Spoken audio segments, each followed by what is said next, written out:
একবার একজন জ্ঞানী ব্যক্তি ছিলেন যিনি বুঝতেন যে সমালোচনা সাধারণত সাহায্য করে না। লোকেদের পরিবর্তন করার পরিবর্তে এটি প্রায়শই তাদের প্রতিরক্ষামূলক বোধ করে, যেমন তাদের নিজেদের রক্ষা করা দরকার। কল্পনা করুন যে কাউকে বলার চেষ্টা করে যে তারা কিছু ভুল করছে, এবং শোনার পরিবর্তে তারা তাদের ক্রিয়াকলাপকে রক্ষা করতে শুরু করে। এটি একজন ব্যক্তিকে পাহাড়ের উপরে ঠেলে দেওয়ার চেষ্টা করার মতো, শুধুমাত্র তাদের পিছনে গড়িয়ে পড়ার জন্য। মানুষ পশুদের থেকে ভিন্ন, গুরুত্বপূর্ণ মনে করার গভীর ইচ্ছা আছে। আমরা সবাই বিশেষ অনুভব করতে চাই, যেমন আমরা বিশ্বের গুরুত্বপূর্ণ। এই কি আমাদের মানুষ করে? লিভিংস্টন লার্ন্ড নামে একজন ব্যক্তির গল্প আছে, যিনি তার ছেলেকে একটি চিঠি লিখেছিলেন, তাকে দেখিয়েছিলেন কিভাবে অন্যদের সাথে দয়া ও সম্মানের সাথে আচরণ করতে হয়। একজন বিখ্যাত ব্যবসায়ী, চার্লস শোয়াব, সাফল্যের জন্য ভিন্ন পন্থা নিয়েছিলেন। ভুলগুলি নির্দেশ করার পরিবর্তে তিনি ব্যক্তিগতভাবে এবং অন্যদের সামনে তার কর্মীদের প্রশংসা করবেন, তাদের আত্মা উত্তোলন করবেন এবং তাদের মূল্যবান বোধ করবেন। অ্যান্ড্রু কার্নেগি, আরেক সফল ব্যবসায়ী, প্রশংসার শক্তিও জানতেন। এমনকি রাজারাও অন্যদের ভালো লাগার গুরুত্ব বুঝতে পেরেছিলেন। ইংল্যান্ডের রাজা পঞ্চম জর্জ তার প্রাসাদে ঝুলন্ত বিজ্ঞ বাণী ছিল নিজেকে মনে করিয়ে দেওয়ার জন্য কিভাবে মানুষের সাথে সম্মানের সাথে আচরণ করা যায়।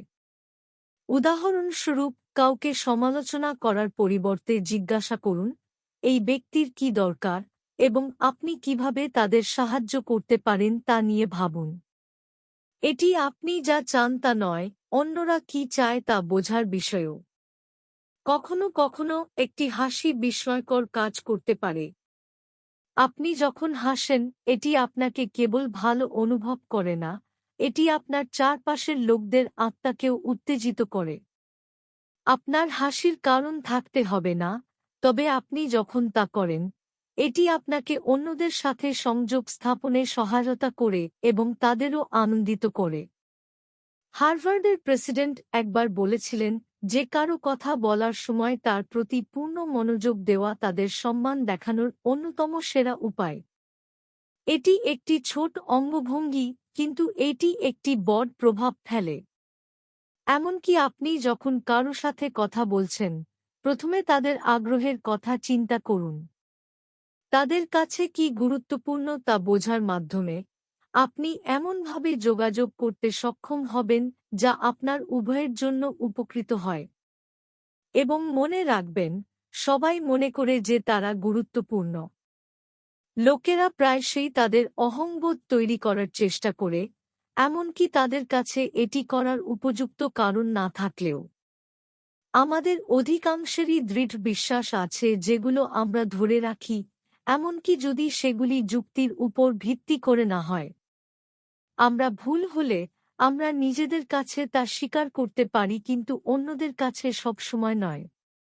প্রাচীন গ্রিক গল্পকার ঈশপ আমাদের শিখিয়েছিলেন যে আমাদের ধারণাগুলি অন্যের উপর চাপিয়ে দেবেন না। তিনি বলেছিলেন যে লোকেদের আপনার সাথে একমত হতে বাধ্য করার পরিবর্তে তাদের দৃষ্টিভঙ্গি বোঝার চেষ্টা করুন। এটা দোষারোপ বা সমালোচনার বিষয় নয়, বরং সাধারণ ভিত্তি খোঁজার বিষয়। এই ধারণা এমনকি শিশুদের সঙ্গে কাজ করে। তাদের সরাসরি সমালোচনা করার পরিবর্তে তাদের কিছু করার ইতিবাচক উপায় দেখান এবং তাদের ছোট উন্নতির প্রশংসা করুন। এই পদ্ধতিটি নেতৃত্বেও কাজ করে। একজন মহান নেতা মানুষকে অনুসরণ করতে বাধ্য করেন না, তারা একটি ভালো উদাহরণ স্থাপন করে তাদের পরিবর্তন করতে অনুপ্রাণিত করে।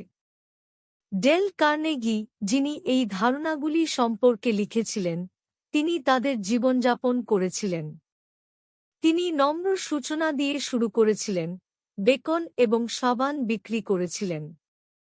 কিন্তু লোকেরা কিভাবে কাজ করে সে সম্পর্কে তার বোঝার সাথে, তিনি একটি সংগ্রামী বিক্রয় অঞ্চলকে তার কোম্পানির সেরা অঞ্চলে পরিণত করেছেন। তার গোপনীয়তা সহজ ছিল, তিনি সমালোচনার পরিবর্তে প্রশংসা, দয়া এবং বোঝাপড়া ব্যবহার করতেন। সুতরাং এখানে পাঠটি পরিষ্কার, অন্যদের উৎসাহিত করে, তাদের প্রচেষ্টার প্রশংসা করে এবং তাদের প্রয়োজনগুলি বোঝার মাধ্যমে আমরা সবাই এমন একটি বিশ্ব তৈরি করতে পারি যেখানে লোকেরা মূল্যবান বোধ করে এবং তাদের সেরাটা করতে অনুপ্রাণিত হয়। আর এটাই ইতিবাচক নেতৃত্ব এবং সংযোগের প্রকৃত শক্তি।